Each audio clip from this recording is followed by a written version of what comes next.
তৃণমূল প্রার্থী পার্থ ভৌমিকের খাস্তালুকে নৈহাটি, এখানে তৃণমূল প্রার্থীর বাড়ি। শনিবার বিকেলে তৃণমূল প্রার্থীর খাস্তালুকে ভোট প্রচার করলেন ব্যারাকপুর কেন্দ্রের বিজেপির প্রার্থী অর্জুন সিং। এদিন তিনি গোয়ালা ফটক থেকে প্রচার শুরু করেন। গৌরীপুর চৌমাথা মোড় হয়ে মিত্রপাড়া ঘুরে রামকৃষ্ণ মোড়ে তিনি প্রচার শেষ করেন। এদিন প্রার্থীর সঙ্গে ছিলেন বিজেপি ব্যারাকপুর জেলার সভাপতি মনোজ ব্যানার্জি। প্রচার শেষে বিজেপি প্রার্থী দাবি করলেন বেশ ভালোই সাড়া তিনি পাচ্ছেন, তবে ভূপতিনগরে এনআইয়ের ওপর হামলার ঘটনা তীব্র নিন্দা করে তিনি বলেন, বাংলায় আইন শৃঙ্খলা বলে কিছুই নেই, তাই তো সন্দেশখালী ও ভূপতিনগরে কেন্দ্রীয় এজেন্সির ওপর হামলার ঘটনা ঘটছে। ব্যুরো রিপোর্ট, IHRO বার্তা। এখানে আমরা 10,000 লোকের র্যালি করেছিলাম, তারপরে আজকে ডোর টু ডোর করছি। রাস্তা জাম হচ্ছে, দেখুন এরা সবসময় এজেন্সি আর যারা আইনটা হাতে তুলে নিয়েছে, কেন এখানে লয়ের শাসন নেই, শাসকের শাসন আছে, এই জন্য এটা সবসময় এরা ভালো।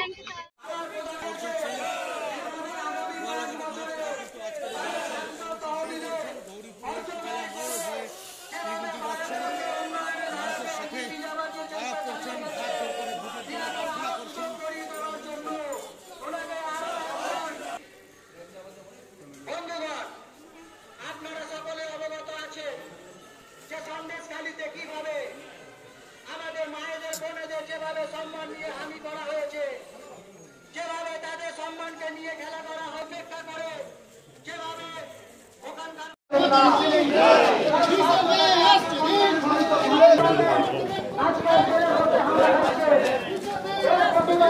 রাস্তার দুধারে কিন্তু জনসংযোগ কর্মসূচি, রাস্তার দুধারে কিন্তু সাধারণ বিজেপি প্রার্থী